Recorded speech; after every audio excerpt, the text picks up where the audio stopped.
Bonjour et bienvenue dans cette rencontre depuis le Parlement européen de Strasbourg. Avec moi autour de cette table, alors il y a le député européen José Bové que vous connaissez, qui est député européen des Verts Alliance Libre Europe. Bonjour José Bové. Bonjour. Et puis aussi Michel Dupont, qui est gréviste de la faim. Et vous êtes ici, merci d'avoir fait cet effort, d'avoir fait l'effort de venir ici dans l'état où vous vous trouvez. C'est difficile, on le sait, de venir au Parlement européen pour témoigner de votre combat. L'opposition au projet contesté d'autoroute de contournement ouest de Strasbourg.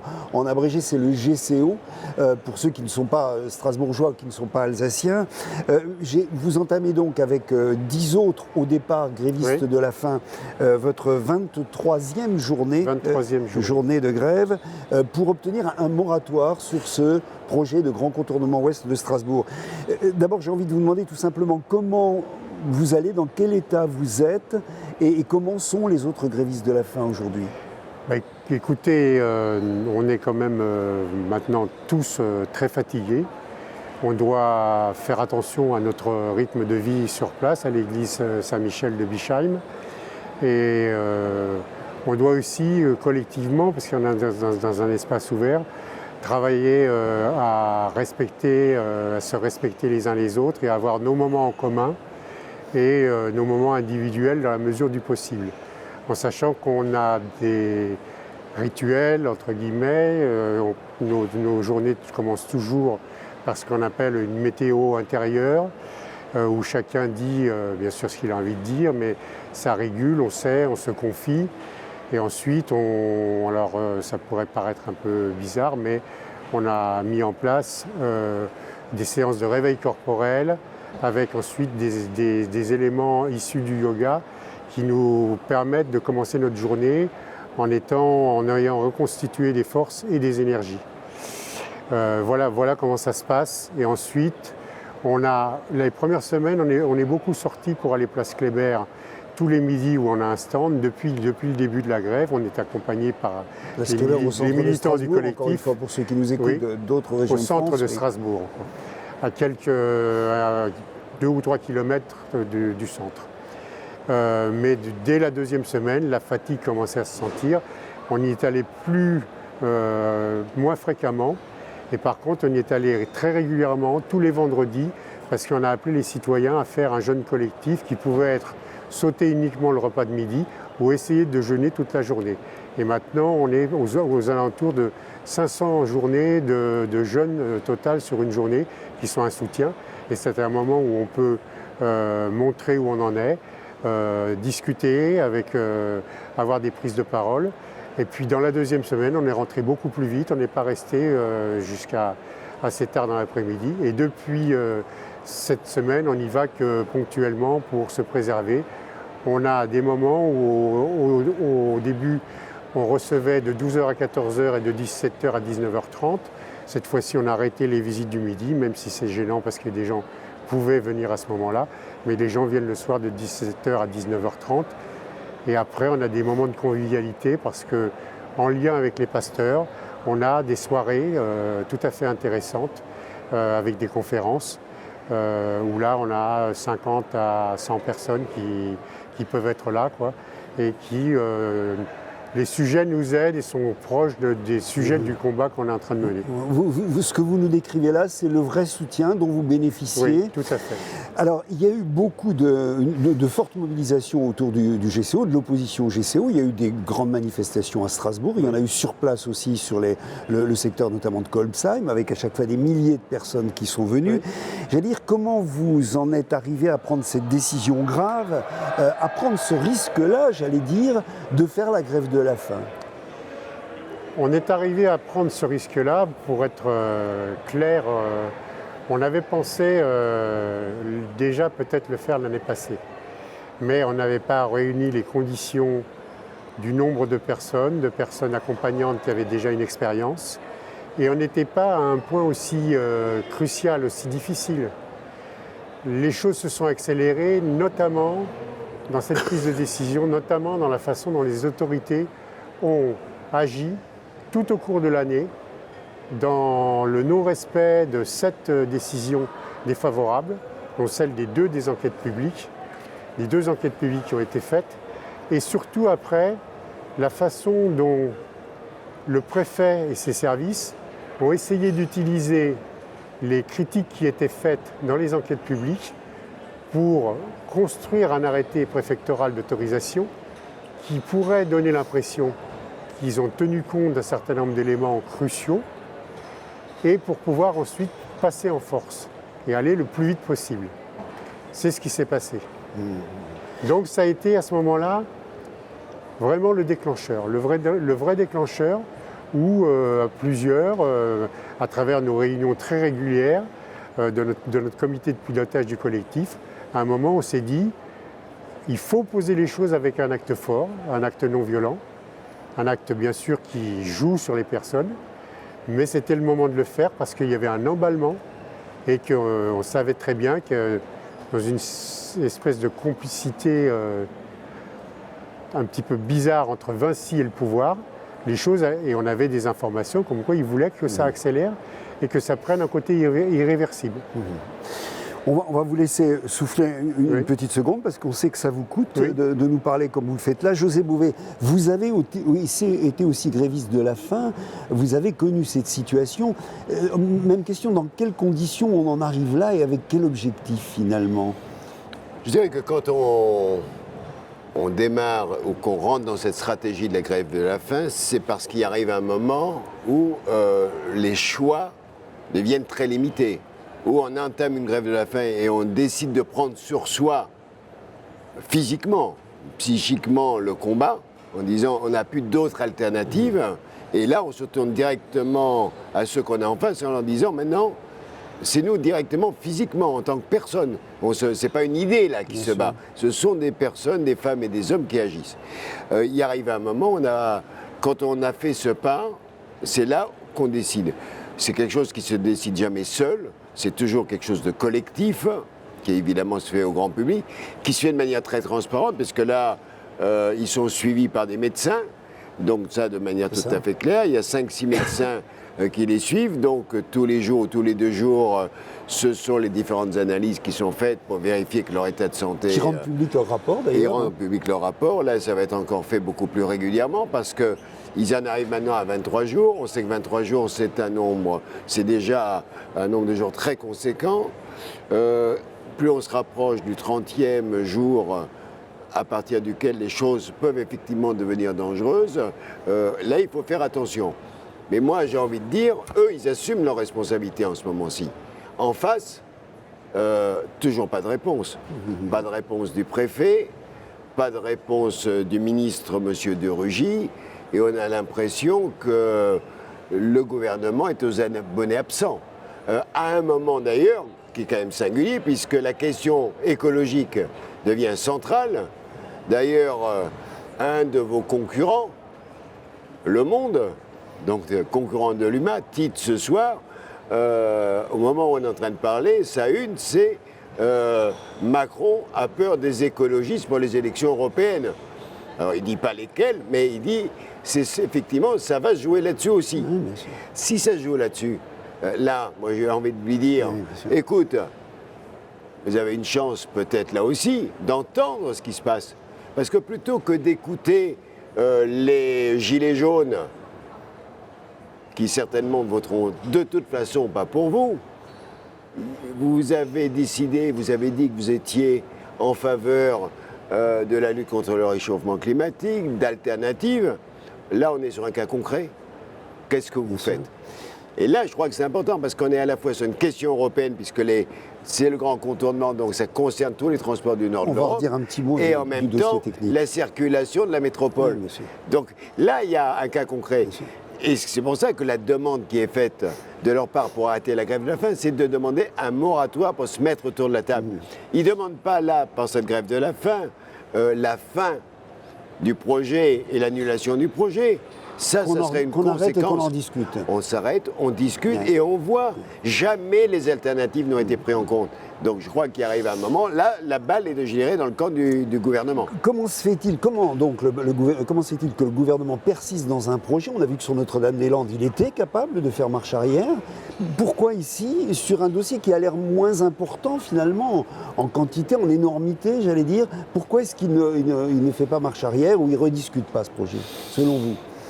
Alors je dirais qu'il y a d'abord le poids du lobby. Alors on va peut-être me dire, ils ont reculé. Question que vous connaissez bien dans le député Voilà. européen. Vinci ne veut peut-être pas se retrouver avec deux projets l'un après l'autre qui sont annulés.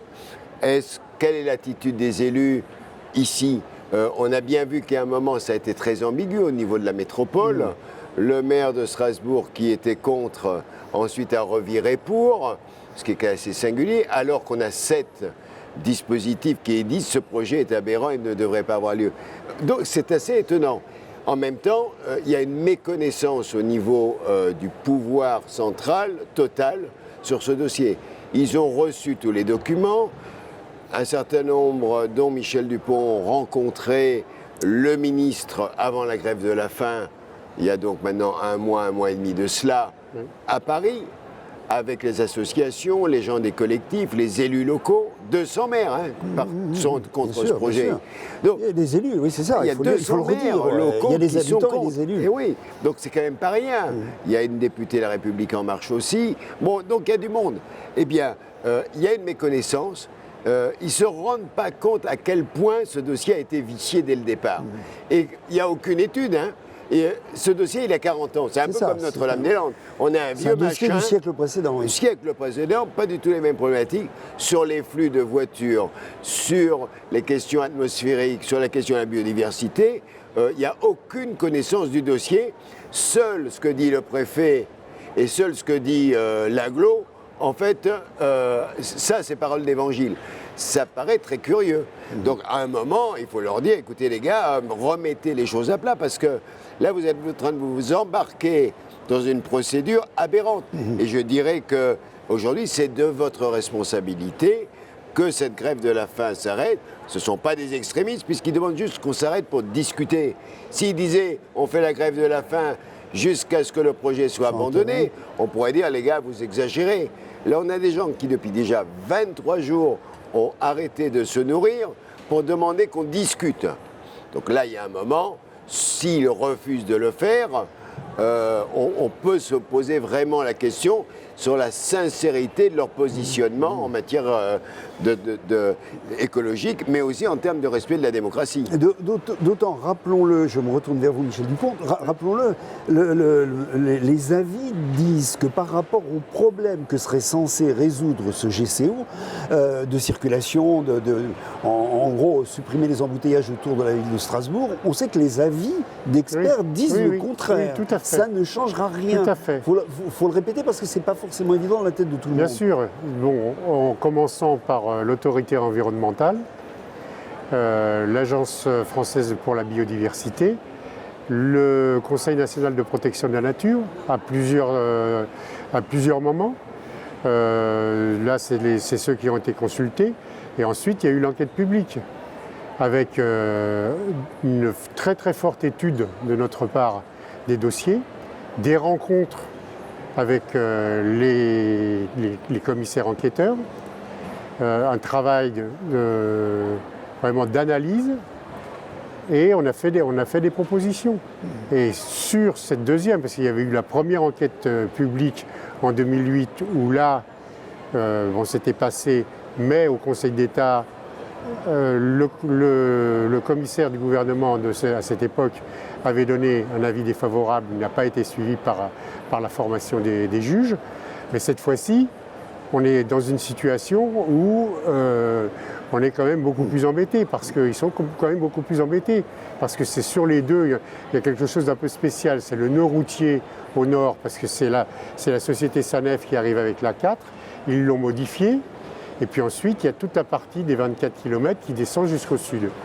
Et vraiment, quand on regarde l'étude et le résultat de l'enquête, donc sur celle des 24 km, celle de Vinci-Arcos, c'est quand même 85% des citoyens qui se sont déclarés défavorables C'est ça.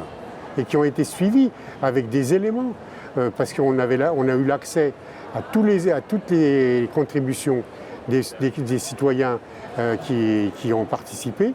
On les a analysés et ce n'était pas du blabla ou quelque chose qui était ce que j'appelais dans « je veux garder mon jardin chez moi », le vocable NIMBY habituel. Hein.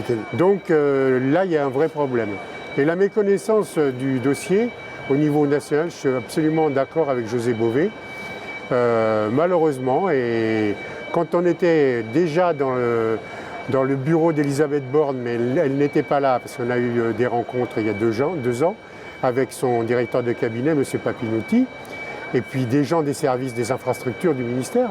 On voyait bien qu'il n'y avait pas de possession, pas de connaissance réelle du dossier, alors qu'en plus, aux infrastructures, il y a un fonctionnaire dédié sur 2 projets qui les suit.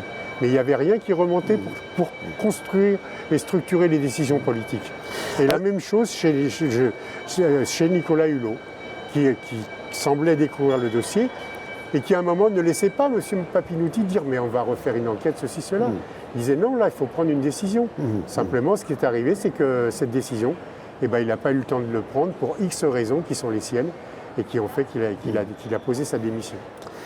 Des alternatives, des solutions pour désengorger, et j'allais dire, si on s'élève un peu sur cette question de l'engorgement des grandes villes, il y en a d'autres qui peuvent être proposées. D'ailleurs, vous les uns les autres en proposez un certain nombre. Une particulière, mais si vous questionnez José, il y en a une qui est tout à fait particulière. Sur le bout de la Nationale 4 qui vient de Paris, il y a quelques dizaines de kilomètres qui s'appelle l'A351. Le projet de contournement va passer très près de cette A351 et c'est là d'ailleurs qu'il y aura, à Ittenheim, c'est là qu'il y aura le péage. Il y a un seul péage au milieu. Sortant de Strasbourg, parce que les dessertes à l'ouest de Strasbourg en termes d'alternatives ne sont pas encore suffisantes. Elle a été un peu délaissée par rapport au nord et au sud. Il y avait une ligne en bus propre. Qui marchait très bien, qui allait jusqu'à Vasselonne, avec des voies, avec un horaire dans les villages, donc pas de perte de temps pour les citoyens et les citoyennes qui l'utilisaient. L'impact de 14 000 véhicules de plus qui viendront sur la 351, qui a déjà des bouchons aussi, depuis le péage d'Ittenheim, fait que dans le projet, ce projet-là qui part de Strasbourg, ils ont dit ça, on va le supprimer. Donc le GCO impacte même des solutions alternatives qui existaient déjà. C'est quand même dommageable, extrêmement dommageable. Parce qu'au-delà de ce qu'on dit là, c'est effectivement toute la politique de transport, en règle générale, qui est en cause, bien évidemment. À l'occasion d'un dossier comme celui-ci, d'une mobilisation comme celle-ci. Ça va bien au-delà du simple intérêt local, j'allais dire. C'est vraiment une question politique globale. C'est pour ça que dans le débat qu'on a au Parlement européen, notamment sur la question d'une écotaxe européenne, sur la question des transports, de faire en sorte que tous les transports routiers soient obligés de payer une taxe par rapport à la pollution qui existe. On a parlé encore ces derniers jours aussi sur la question de la pollution, d'obliger des contrôles sur ces véhicules, etc., etc. Ce qui est demandé très simplement ici, et d'ailleurs les Alsaciens ont été quasiment les premiers à le demander, c'est qu'ils aient déjà une écotaxe régionale.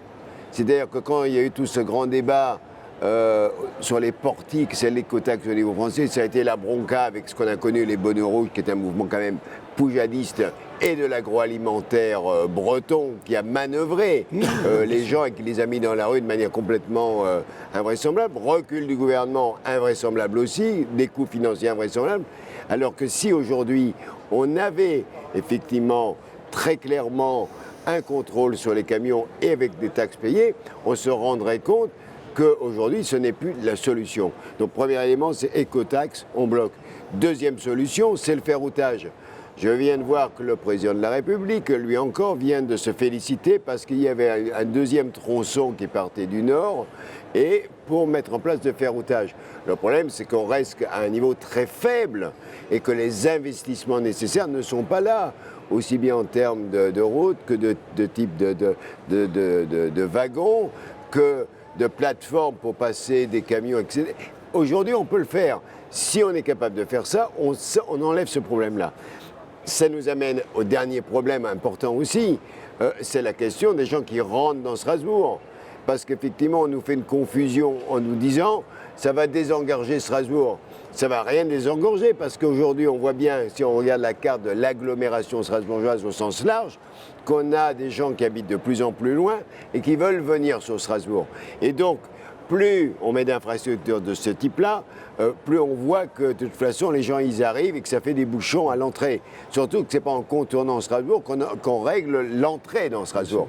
Donc là c'est la question des transports en commun, c'est la question du partage et peut-être à un moment de se poser aussi la question de l'étalement urbain tel qu'il est en train de se développer. Ça veut dire que demain, si on continue, pourquoi pas toute la plaine d'Alsace transformer en habitat à distance et on rend des situations qui ne marchent plus. Donc il faut reposer tout ça. C'est une question à la fois de transport, mais aussi de santé publique. Ça a été dit par Michel Dupont par rapport à l'air qu'on respire, parce qu'on est dans une situation géographique singulière. Donc cette solution, je dirais, est la plus bête, la plus ancienne, la plus archaïque qui soit. Et là, je n'arrive pas à comprendre qu'on ait un gouvernement avec un ministre, M. de Rugy, qui pour l'instant fait la sourde oreille, qu'on refuse de répondre aux sollicitations depuis que le mouvement a été lancé. Il y a eu une dernière rencontre chez M. de Rugy qui a été vraiment infructueuse. De toute façon, il rentrait dans le dossier, il n'avait pas encore pris possession du dossier. Mais sa position après, on a quand même l'impression qu'elle est dictée par le Premier ministre, voire plus haut, c'était pas de moratoire. Pas de moratoire, ça veut dire on ferme tout de suite la discussion. Alors qu'il faut vraiment l'ouvrir et qu'on a besoin un petit peu de discernement. Parce que on ne peut pas dire que Strasbourg n'a pas travaillé sur les mobilités, mais pas suffisamment, pas dans toutes les directions. S'il avait fallu faire un éventuel contournement, il valait mieux passer par l'Est, tout près du Rhin, parce que c'était moins impactant pour un certain nombre de... Et puis il n'y aurait pas eu cette propension ensuite à avoir l'étalement urbain. Et dans le projet, ils veulent requalifier la 35 en boulevard urbain dans la partie interne. Comment on requalifie? Avec des ronds-points, avec des feux? Ça ne changera absolument rien à l'accès des Strasbourgeois là où ils veulent aller travailler ou là où ils veulent aller consommer, etc. Merci à vous, Michel Dupont. Prenez soin de votre santé et de celle de vos camarades, hommes et femmes qui font cette grève de la faim. Merci à vous, José Bové. On continuera bien sûr avec vous à suivre ce dossier jusqu'au bout, dont on parle de plus en plus, qui a de plus en plus de soutien ici dans la région strasbourgeoise et en Alsace, mais aussi nationalement. On continuera bien sûr à suivre ce dossier avec vous. Merci à vous de nous avoir suivis. À très bientôt. Au revoir. Et nous aussi, on vous remercie.